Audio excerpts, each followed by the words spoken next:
जिस दरख्त दा फल खाइए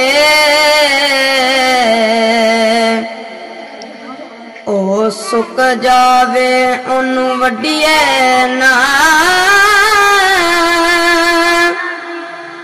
जिन्नू यार कहिए ओदे नाल रहिए हो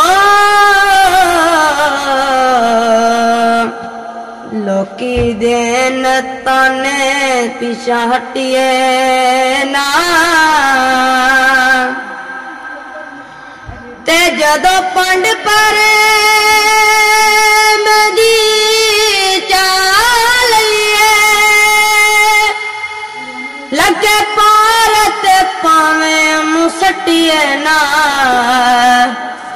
मोहम्मद बूटिया मिले जे यार रसूली हो झूठा झूठ लिए पीछा हटिए ना।